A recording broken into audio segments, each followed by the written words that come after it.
podcasting studio, I'm delighted to welcome my guest, Kevin Hogarth. Kevin has over 30 years of executive HR experience across healthcare, financial services, and professional services. He has worked for Boots, Abbey National, Capital One, Freshfields, Norton Rose Fulbright, EY, and most recently for KPMG as their UK Chief People Officer. He also has over 10 years non-executive experience through his work with the national charity Scope, Nottingham Trent University, and two multi-academy trusts. Kevin now runs his own advisory and consulting business. And he's received various awards recognising his passion and commitment to creating diverse workforces and inclusive work cultures. From HR Magazine's most influential UK HR practitioners to being named as an Involve Heroes Women role model and a top 50 ally executive in the outstanding LGBT plus role models list. Kevin's also served as a steering group member for the government-sponsored Hampton Alexander FTSE Women Leaders Review. He holds an honours degree in politics and is a fellow of the CIPD. He lives in Ealing with his wife, Shami.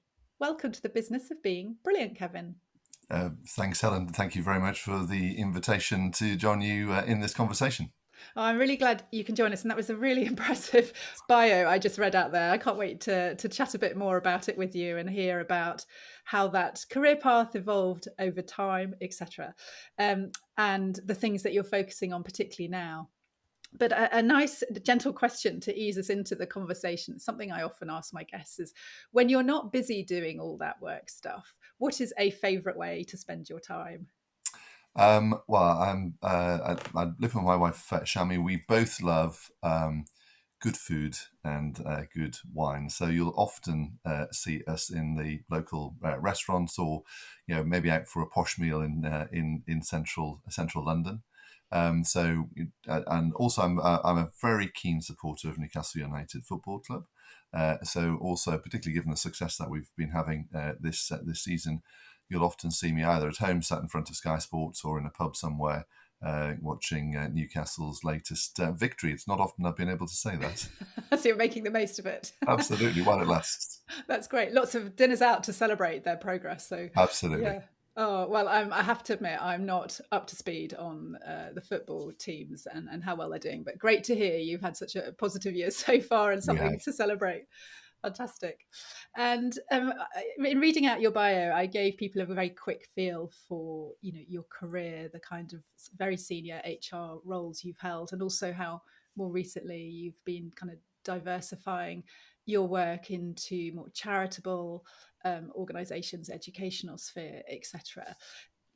Could you just tell us a little bit about how that career path evolved, and I guess how you made the decisions to move Mm. from one industry to another? Was there a common thread Mm. throughout that you knew you were always looking for? Just really interested to hear that story from your Yeah, perspective. well, I'm one of those very lucky people, Helen, who fell into something that they both enjoyed and found out that they were quite good at. So I wasn't one of those people who took a long time to sort of kind of figure out what the right career pathway was. I was interested in politics. I did a politics degree. Lots of reform of trade unions while I was at university. Found out that it was the personnel department, as it was called then, had all the dealings with trade unions. And I thought, that might be quite interesting to pursue that. So I researched that and applied for jobs, as you did in those days, to big companies through the milk ground. And I got it. I was very fortunate. It was at a time of quite high graduate unemployment, but I got a job offer from Boots at their head office in Nottingham. And I really loved the work that I was doing. As I say, just really fortunate to, without having known very much about nobody in my family who's in HR. I just thought I really am enjoying this work. But from a very early age, I always thought that I wanted to get lots of different types of experiences. So that motivated me. I spent 5 years at Boots, which is a reasonable period of time. But I was known for sort of agitating for a move to a new department to get some different experience, and wanted to get my first managerial job where I'd be managing other people. So I was always on the lookout for getting different experiences and new experiences and building my skill set. And Boots was the sort of organisation then that if you stayed too long, you stayed for a very, very long time. There were people who had 30 and 40-year careers at Boots. So I knew that isn't what I wanted. I wanted to go and get some different experiences. And it was at the time, again, of a lot of change in financial services. And so that was a sector that interested me. I got an opportunity to move into financial services. And through that early part of my career, I was always keen to move sector and do something different. So from financial services, I went into professional services, and and then actually back into financial services for a different type of organisation. It was Capital One. It was an American-owned business. It was quite young in terms that it only IPO'd a few years before I had joined, and sort of at a very different stage of its development. So. And from Capital One, I went into the legal sector. Again, very, very different. Capital One was a very sophisticated organisation. I learned an enormous amount about what really great HR practice was. Whereas when I went to the legal sector, they were a bit, a few years behind the corporate sector in their approach to people. So all the time, I've really been looking for something new, something different, where I can continue to learn. Yes. Yeah. And I'm struck that it was very clear listening to you talk about that, how the one thing you were very certain about is that you didn't want to do the same thing for a very long time. Mm, And I always remember a very wise colleague early in my consulting days saying, you don't have a strategy if you don't know what you're not going to be doing, which has always stuck in my mind. And the fact that you were always, on the lookout and, as you say, agitating, what can I do next? When can I get into this kind of role? And I'm curious to know, did you find it difficult to step, I guess, sideways across different industries? Because it's very easy for us to perhaps think, oh, I'm not really going to have a great chance to get into that role because I don't have that industry experience. So mm, when you think about the need for certain technical versus industry experience, mm, did the mm. lack of industry experience not matter so much when you were moving between No, certainly not in the sectors? earlier stages of my career. And I think HR is a profession where actually the skills are more portable than they are in Mm. many other areas. And so I found it relatively easy to make that shift into financial services, and then shift into professional services, accounting, and then again later in my career, shifting into the legal sector. But I guess there has been, really post my days at Boots in financial services and professional services, I think probably one unifying aspect of the work that I've done is that talent has been so critical to the overall business strategy, that without really, very high quality talent, the business was going to be unable to achieve its aspirations. That's true in financial services and in professional services. So many of the themes that that were that guided the work that I was doing at EY were relevant when I went to Capital One, and then they were relevant again when I went to Freshfields, even though the context was slightly different. Mm. That central importance of talent has probably been, to use a phrase, a golden thread through my career. Yes, I was thinking that actually you may be applying the same expertise, but every time it's a different context, a Mm, different organizational setup, different mm, organizational maturity, and different yes. ambitions. So it's the same and it's not the same at all, I Well, guess. I think that's right, and I think that's you know in moving from one sector to another and from one organization to another. Yes, of course, you do have a body of professional experience, but you do have to take some time to really understand the context in which you're going into. And there's no way I could have applied everything that I did at Capital One into Freshfields. Freshfields was an organisation that wasn't ready for some of those things. So you have to think quite deeply about the context that you're in, and things like organisational maturity, the culture of the organisation, its appetite for change. All of those things influence the approach that you have to take. Although you do have to have some idea about what you think good looks like, and there's some universality there. That some aspects of what good performance management looks like, that really isn't based on which sector you're in. It isn't Mm. really based on that much around organisational maturity. There's some pretty fundamental things that you need to really get embedded. So, but that organisational context is an important part of your mindset as you go into a new organisation. Yes, and I guess those skill sets you just described and that expertise is also what you really need to step into non-executive roles and into board roles, which I know you've been doing in other sectors like education as well.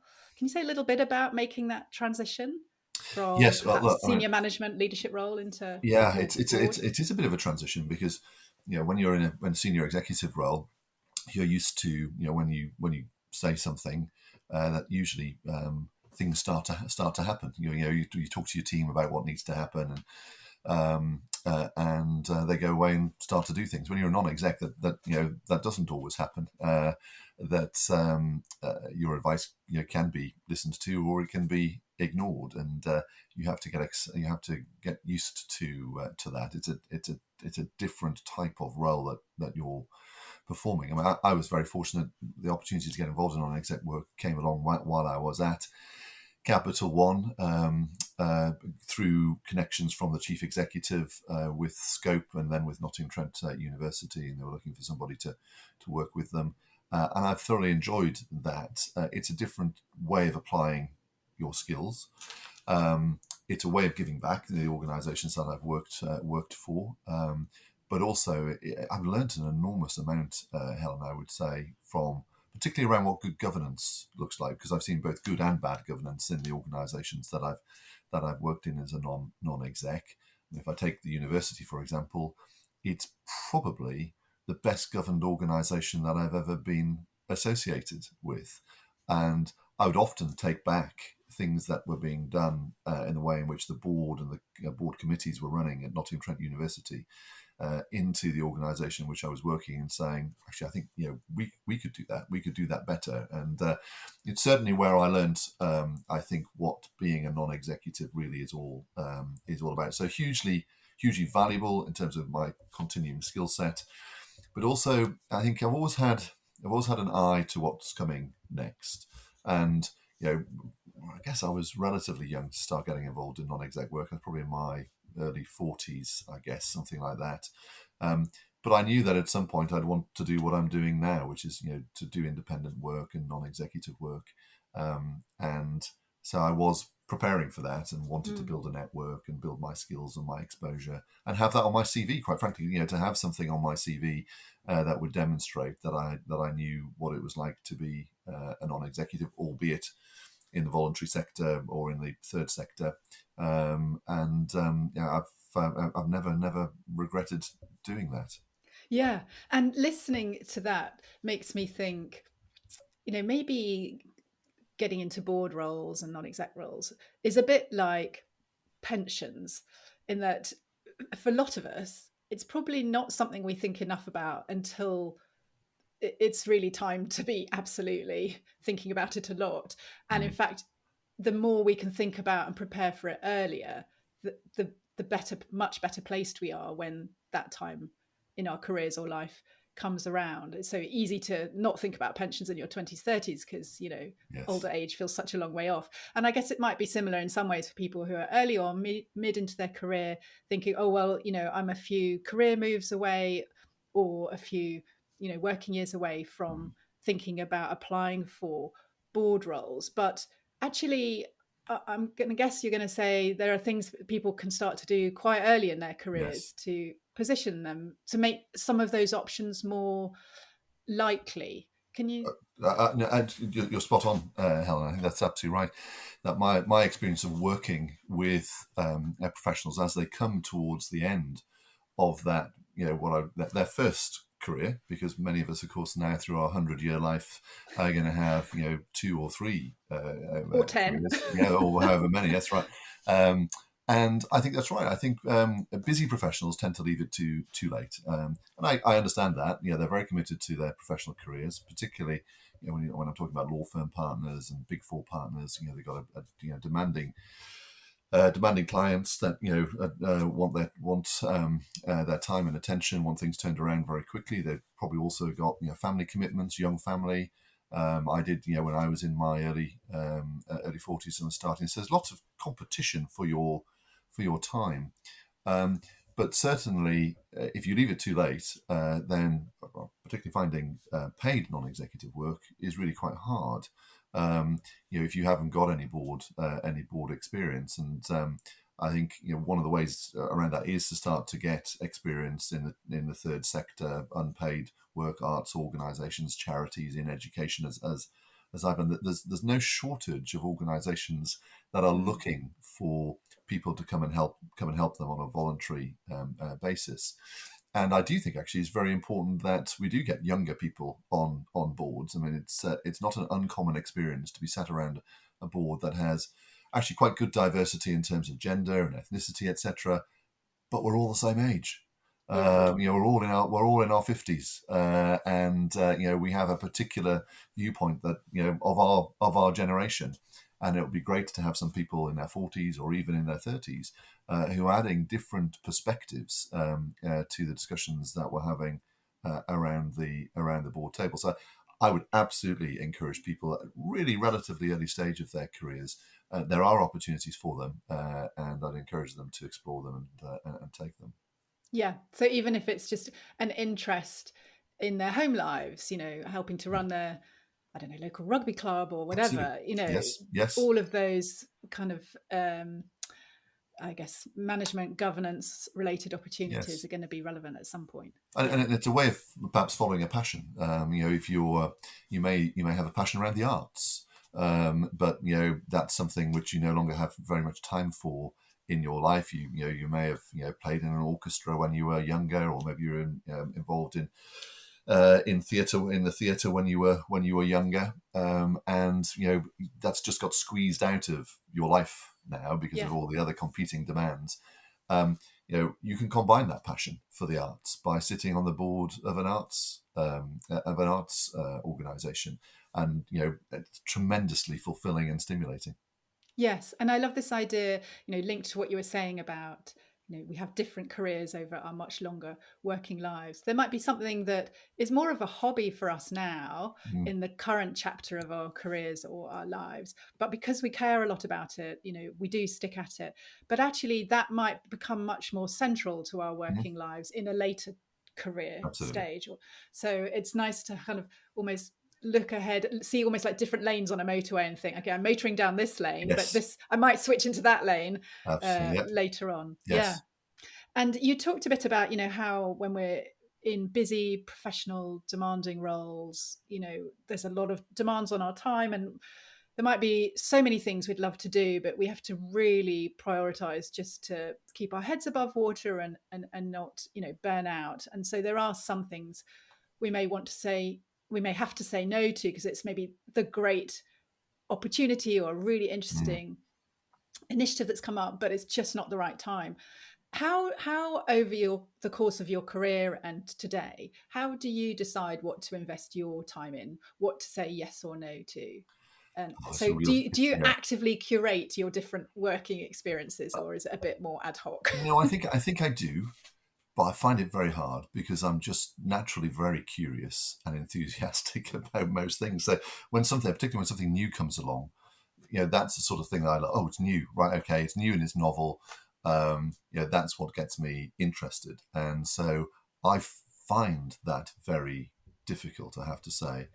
I think the way that I've kind of reconciled myself to saying no is that it's not fair on those things that I'm already doing to Mm, take on something else, and I'm certainly finding that now, with the work that I'm doing with the multi academy trusts. I know I've got so much more. I have got some more time that I can give to non-executive work, but not so much that I want it to impinge on the quality of contribution I can make to mm, the two multi academy trusts that I'm already a board member at and a trustee at. So I have to think about the commitments that I've already made, and doing those to the best of my ability, and that actually that will be compromised by doing something else. Um, I mean, creating space. I mean, a lot of my colleagues would say, "I just don't have time for that sort of stuff." Kevin, well, they, we're all able to make choices. We do have agency, and therefore those choices, are around, what you do, what you delegate to your team, and what you ask colleagues to do rather than you do. And so, I think, been pretty focused on getting a good team around me. Lots of people will say that, of course they do. But I think I am also somebody who is quite naturally trusting. And therefore, having built that team, I will trust them to get on with things, and I don't feel the need to get deeply involved in everything that they're doing, which creates some space for me. Mm. And I have seen others who have different styles, and who do feel a need to be involved in much more of the detail than I felt I needed to be. Now, of course, occasionally something would happen, and I would think, I wish I was a bit more. I'd been a bit closer to that, and maybe my bosses felt that I should have been a bit closer to that. But overall, I think I've probably gained more through my career from taking that trusting approach, that empowering approach, than I would have done if I'd have had an alternative style of really micromanaging, because it has created capacity for me to do other things like the non-executive work that I've been doing for quite a long time now. Yes. Yeah, that's really interesting to hear. And what you say about, when a really interesting opportunity comes along. And I like the fact that you notice when it is that what it is that gets your attention. It's something new and really appealing. Then that's like, oh, I might be interested in that. But actually the question you ask yourself is not, do I want to do it, but do I want to do it well? Hmm. And what's the impact of me Yes. doing this on everything else? And I think for people that enjoy their work lives, enjoy doing a good job, get a real sense of fulfillment from being competent and making an impact. It does boil down to that. We don't want to do a half-hearted job, or No. let people down, or do a job where we think I really didn't wasn't able to put my best effort into that. So that's a great reminder about what to think about when interesting looking opportunities, enticing opportunities come our way. Yes. Um, and what you're saying about don't get too deeply involved, or at least that's a strategy that's worked for you. I think that is something that's quite hard if you've been used to doing something very competently. And Mm. a lot of people would say that they get comfort from knowing the detail that their team is up to, but it's the very hard thing is to step back and manage I think by it is. It outcomes. is. It is. And I think the other sort of point of realization that I had when I started managing people is that there is more than one route to a successful outcome.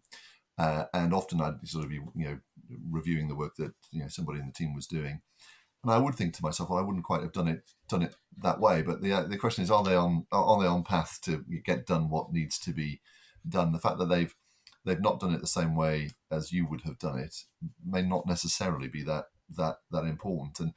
And having worked with lawyers, are great at drafting things, and so it's very rare to send something to a lawyer that doesn't come back, with red lines all the way through it. Um, but I was always very conscious when I had people drafting things for me, that unless it really needed changing, just because it wasn't quite the words that I would have used, is it an effective piece of communication? Does it get the message across? Well, don't spend time, spend another 20 minutes sort of redrafting it for what would be a marginal gain in terms of the Yes. quality of if any gain. It's just because it's my preference, it's my style. Just don't do that.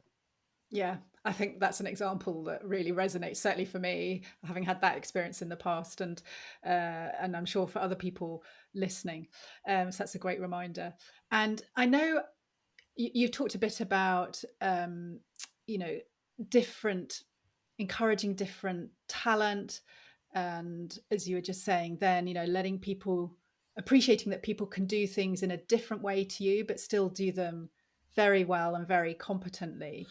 And I know you, as I read out in your bio, a huge advocate for greater diversity and creating more inclusive cultures and organizations. And something that you pay particular attention to is around increasing social mobility Hmm. in organizations. Could you say a little bit more about that, about what you see organizations doing well in Mhm. this area, and maybe what some of the, the more pressing challenges still are? Yeah. Well, it's slightly the poor relation of kind of the diversity, equity, and inclusion arena, I think.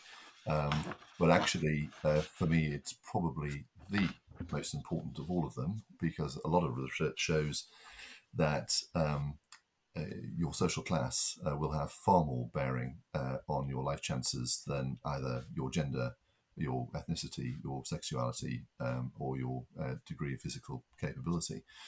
Um, I'm originally from the northeast, and I am the first generation to go to university. Though my parents did both end up getting professional qualifications, but they did that while working.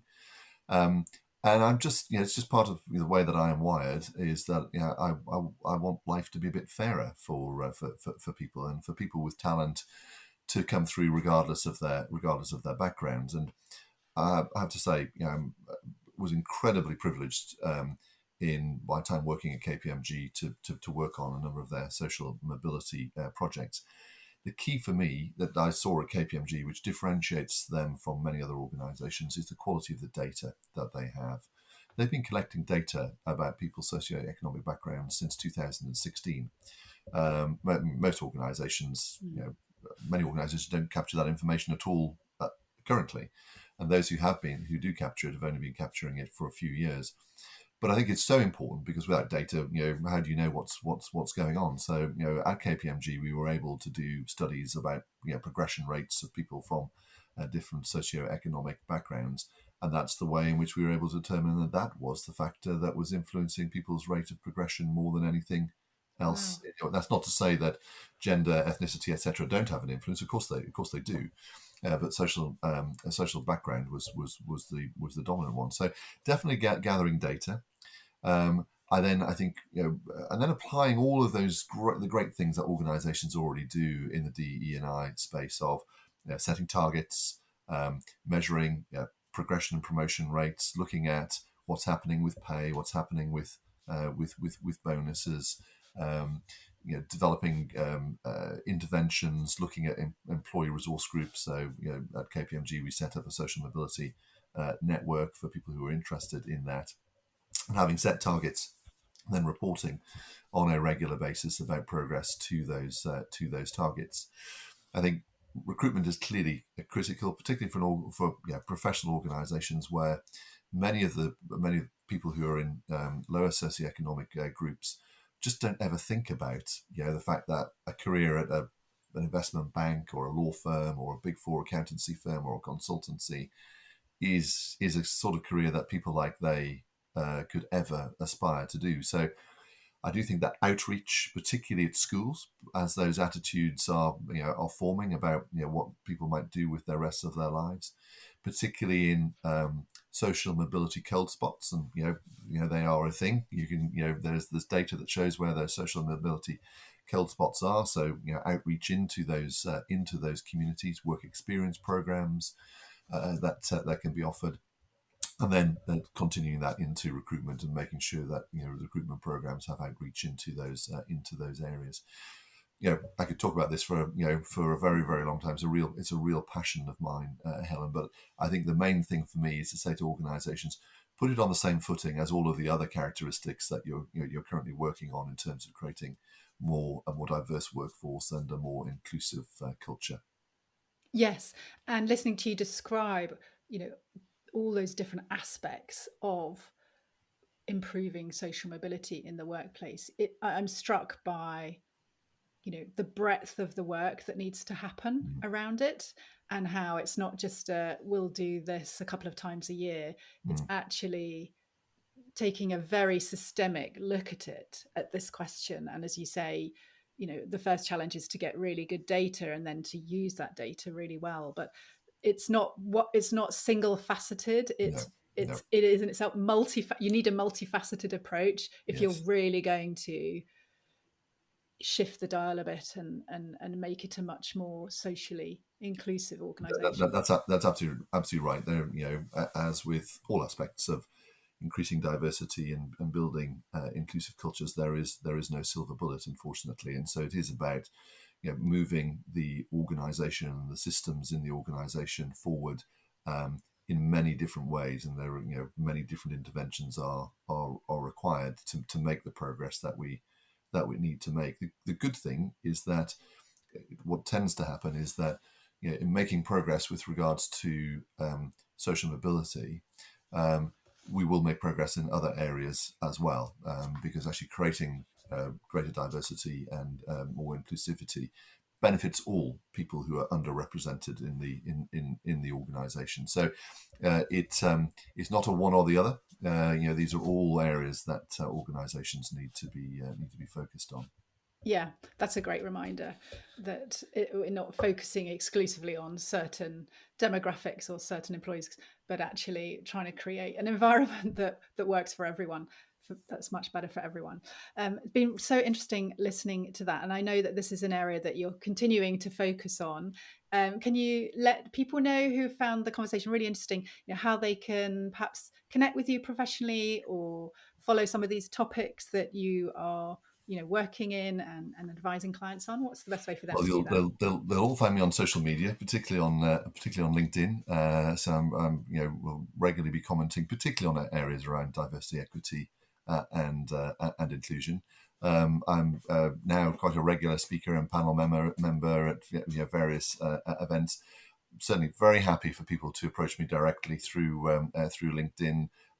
Remarkably, some of the best contacts that I've made since I've gone out on this new phase of my career, this independent phase of my career, have actually been with people who I've never met before, and so my network is fantastic. I'm very fortunate having a great network, and people in my network have been incredibly generous with their time. But some of the most interesting things that I'm doing have come from people who are entirely new to my network and have just approached me, or I've approached them without already knowing them. So certainly would encourage people to reach out to me. Fantastic, thank you. And your business is called Ascentar, is that right? A centaur, Yeah. that's right. So that's the name of the business, but you'll find me just as Kevin Hogarth Okay. on LinkedIn. Wonderful. That's a very generous invitation. So if you're listening and you're thinking we need a fantastic wise speaker for an upcoming event or industry event, then do reach out to Kevin and get connected.